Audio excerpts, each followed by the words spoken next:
नमस्कार, मैं बाबा की सेविका परमात्मा एक यूनिवर्स चैनल में आपका स्वागत करती हूँ। कल्पना कीजिए आप आधी रात को गहरी नींद में हैं और अचानक आपकी आंखें खुलती हैं। आप देखते हैं कि बिस्तर का दूसरा हिस्सा खाली है। आप घबरा कर बाहर भागते हैं और देखते हैं कि आपकी पत्नी, जिसे आप दुनिया में सबसे ज्यादा प्यार करते हैं, वो सामने वाले कुएं की मुंडेर पर खड़ी है, कूदने के लिए तैयार। यह किसी डरावनी फिल्म का सीन नहीं है, यह नागपुर के मेघराज कोहाड़ की असली जिंदगी थी। एक ऐसा पति जो 8 साल तक हर रात इस खौफ में जिया कि कहीं अगली सुबह उसकी पत्नी की लाश देखनी न पड़े। एक वक्त ऐसा भी आया जब मेघराज थक गए और उन्होंने मन ही मन कहा, हे भगवान, या तो इसे ठीक कर दे या इसे उठा ले। क्या एक पति का ऐसा सोचना पाप है, या यह उस लाचारी की परिकाष्ठा थी जहाँ विज्ञान और अंधविश्वास दोनों हार चुके थे। आज की कहानी सिर्फ एक चमत्कार ही नहीं, यह कहानी उस मरे हुए रिश्ते के पुनर्जन्म की जिसने पूरे समाज की सोच बदल दी। साल 1962 मेघराज कोहाड़ का परिवार नागपुर का प्रतिष्ठित और सुखी परिवार था। नई नई शादी हुई थी, सपने बड़े थे, लेकिन शादी की कुछ ही समय बाद खुशियों पर ग्रहण लग गया। मेघराज की पत्नी की तबीयत अचानक बिगड़ने लगी। शुरू में लगा कि मामूली कमजोरी है, पर धीरे धीरे लक्षण डरावने होने लगे।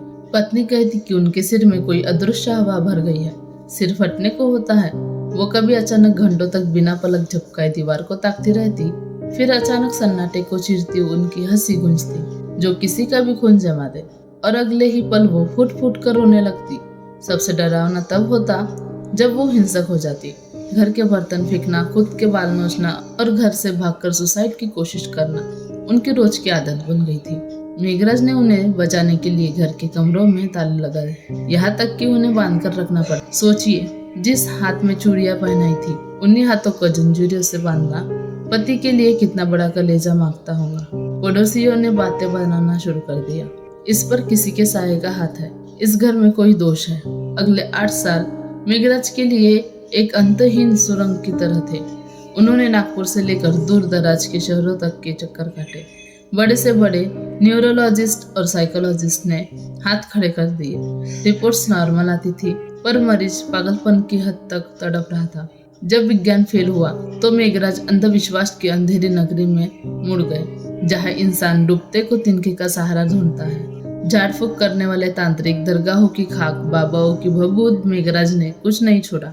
लोग कहते, इतने हजार खर्च करो, सब ठीक हो जाएगा।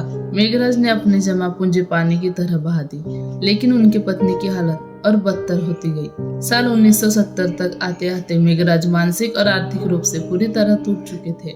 अब उनके पास न पैसे बचे थे और न उम्मीद। वो बस अपनी पत्नी की मौत का इंतजार करने लगे थे, ताकि उसे इस असहनीय दर्द से मुक्ति मिल सके। तभी एक दिन उनके एक परिचित श्री शंकरराव हेडाऊ ने उन्हें एक नाम बताया, महान त्यागी बाबा जमदेवजी। मेघराज को अब किसी पर भरोसा नहीं था, फिर भी मरता क्या न करता। वो बाबा के पास पहुंचे। वहाँ कोई आडंबर नहीं था, कोई चढ़ावा नहीं था। बाबा ने उनकी व्यथा सुनी और एक ऐसी बात कही जिसने मेघराज को झंझोर कर दिया। बाबा ने उनकी व्यथा सुनी और एक ऐसी बात कही जिसने मेघराज को झकझोर दिया। बाबा ने कहा, बीमारी तन से नहीं, तुम्हारे जीने के ढंग से और तुम्हारे पुराने विश्वासों में है।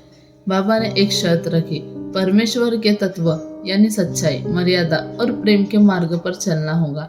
इसके लिए घर से उन सभी अंधविश्वासों और रूढ़िवादी परंपराओं को निकालना होगा जो डर पर आधारित थी। मेघराज की 65 साल की बूढ़ी माँ इसके सख्त खिलाफ थी। उन्हें लगा कि पुरानी परंपराएं छोड़ने से अनर्थ हो जाएगा। 2 महीने तक घर में वैचारिक युद्ध चला। एक तरफ पुरानी मान्यताएं थी, दूसरी तरफ पत्नी की जिंदगी। आखिर में मेघराज ने फैसला किया कि वो मानव धर्म के मार्ग को अपनाएंगे। अब जो हुआ वो किसी भी तर्क से परे था। जिस दिन से मेघराज ने बाबा के बताए मार्ग का पालन शुरू किया, चमत्कार शुरू हो गया।